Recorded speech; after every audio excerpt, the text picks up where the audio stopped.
I think it's well deserved for people to criticise and stuff, and it's from a healthy place. I always say, like, the following we've created has come from people who criticise and come from people who support. So there's always going to be like two ends to the coin, and that was the side of the tail. The tail like was up wagging now, so it was their time to speak, and so be it. I appreciate it, but I stuck to my guns. I didn't listen to that, and I thought I'd stay with Rob. What we did do, we spoke to alternative coaches, because we just explained that me and Rob doing pads and training, we need eyes on the outside to say your left hand's down, your chin's up when you're throwing your jab, tuck it down, your balance is over your front foot and stuff like that. Remember, I got kicked off of the Olympic squad a year before the Olympics, and I got banned from amateur boxing, so I was going to turn pro. And then he backed me. So he backed me then. When I lost at the Worlds, he still backed me, took me to the World Championships where I qualified for the Olympics, helped me learn about the professional game. So he's just like, you've done a lot in a short space of time, and he's seen me grow. He was always advising me, stay focused, don't have no kids. I had a son. I was like, oh my God, what am I going to tell Rob? Do you know what I mean? I was like, oh no, you know. Well, it was a scary time, you know what I mean? I was young, but he taught me through that as well. So he's just happy about, amongst all the issues and things that are going in the background, he's backed me and I've backed him, and we just supported each other through it. So he's good, he's happy. Do you think that the next fight will be in the UK? There was so many newspaper stories and radio reports and TV things about the new Tottenham ground and one of your mandatories. Do you think that that could be next? Yeah, I'd like that. I'm cool with that. I think I asked Eddie, and I think I still find it weird how we just talk about Wembley and Tottenham. Do you know what I mean? So, like it's nothing. I do. Yeah, do you know what I'm saying? So I'm like, I asked Eddie about Wembley. He said it's booked out. It's like it's But mad. we have that from our side of things. Maybe we're getting a bit too comfortable that we're going to massive events. Do you see what I'm saying? Yeah, 100%. So, I can relate to that. Yeah. You take Wembley, sold out Wembley as a given. It's a weird thing. Yeah, it's not. It's a. I don't want to say it's a big deal because you've got to stay calm, but it's a blessing and it's just weird. So I asked him where would he fight next. Wembley's not available, so he was like, let's look at Tottenham. I haven't been to Tottenham's ground yet, but Eddie and his team, the management company, they know what they're doing. So if Tottenham it is, let's go. Do you, well, again, I won't put words in your mouth. How did you feel, I don't know if you've been on, you say it's been mad, you've been on social media, all the governing bodies queuing up to put tweets out saying, now it's us, now it's our mandatory. Yeah. And I know you want to keep hold of the belts, but does that make things difficult for you? Nah. You know what? I think the whole division is crazy. I thought, you know what? Imagine I lost my next fight and rematched and won it back. Free time?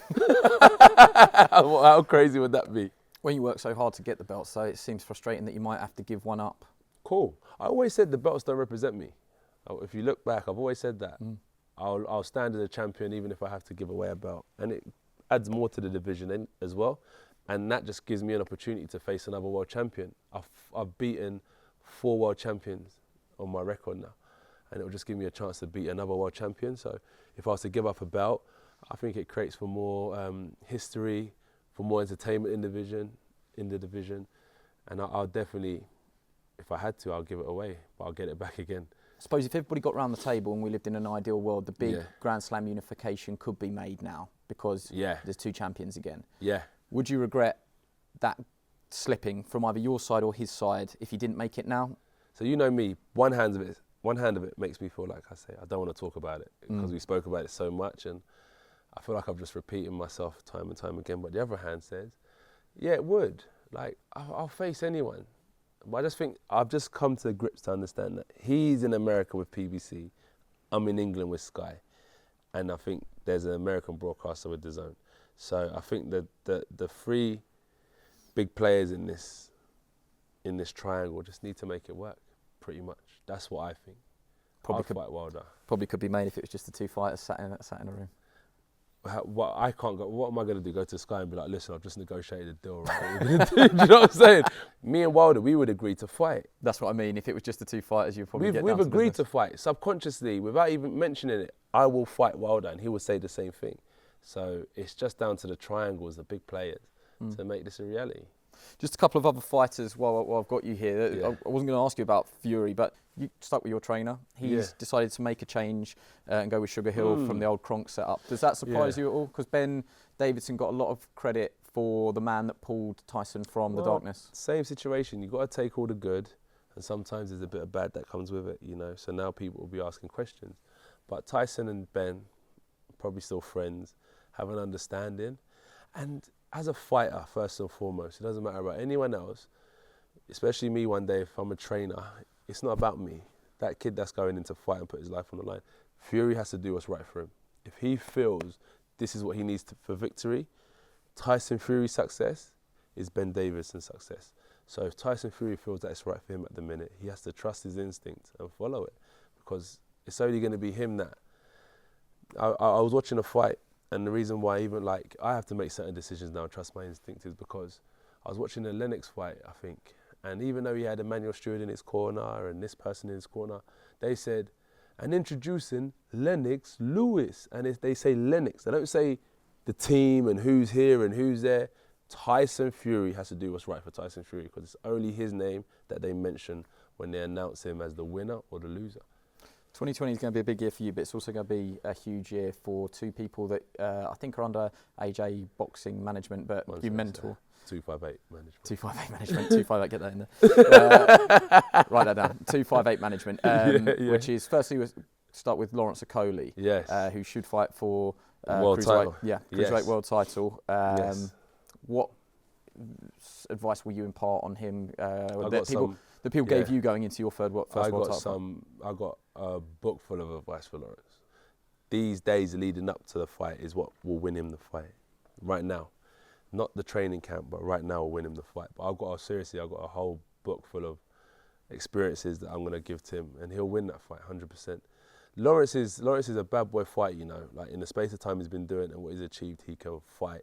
In the style he fights, I don't think he gets the credit he deserves. But the people he's fought and what he's achieved, British, Commonwealth, European, he's been to the Olympics.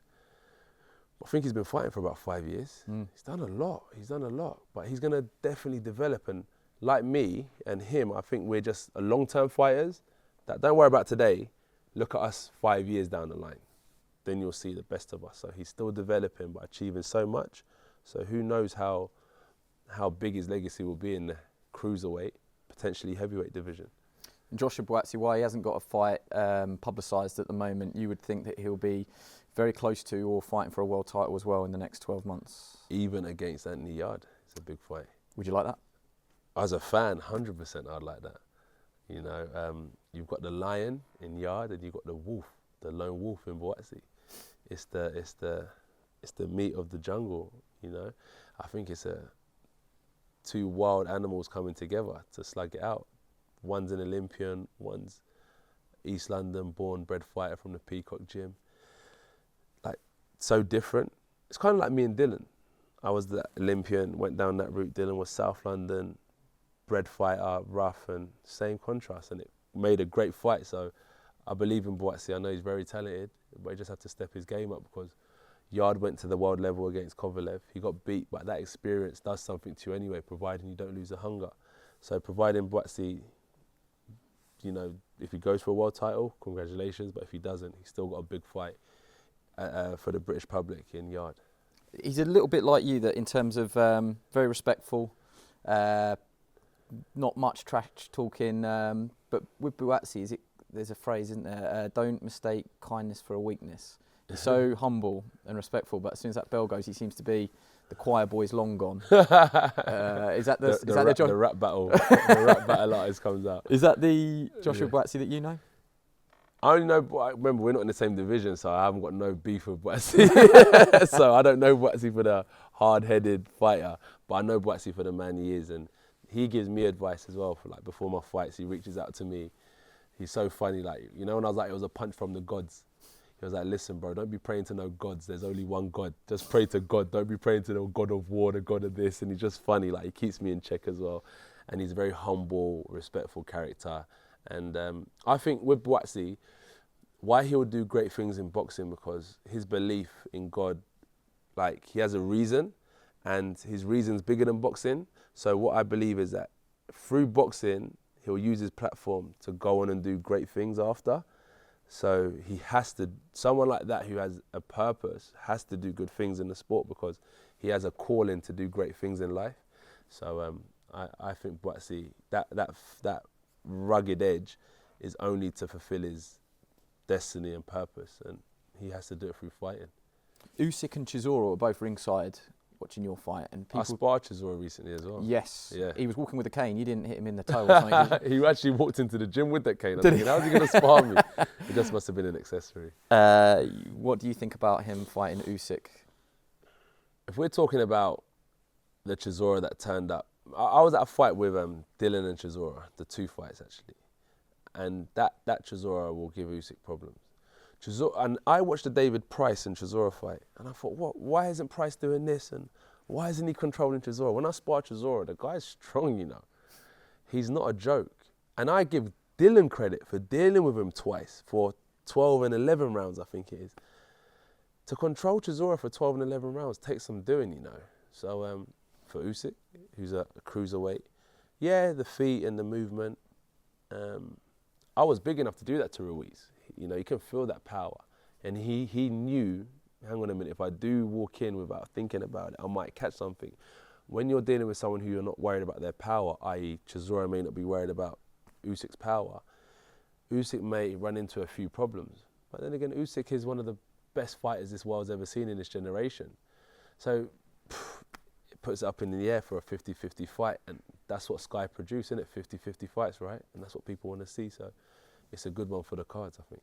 Wilder Fury, literally just from a personal point of view. Personal? Yeah. We've been debating this as well. What do you think? Me, I believe that Fury will win because Wilder has shown you can't blink for a second with him because it takes one punch against Ortiz. But it shows that a good boxer who's young and fresh and can follow out a game plan can be victorious for 7 to X amount of rounds. The boxing is about hitting and not getting hit, and Ortiz got hit with a big punch, but Fury's quite evasive. Fury's a lot bigger. Fury boxes back and flicks his jab, so he is quite difficult to hit. Fury fought Wilder the first time after a long layoff. And I think Fury's had taken some relatively soft touch fights, got his confidence back, and going into the new year, I think as a new man, new team, new mindset, over his mental health issues. So he must feel something in him that is new, and he wants to kind of be the new heavyweight champion of the world. So I think Fury has a good chance of beating Wilder, providing he follows his game plan through for the 12 rounds.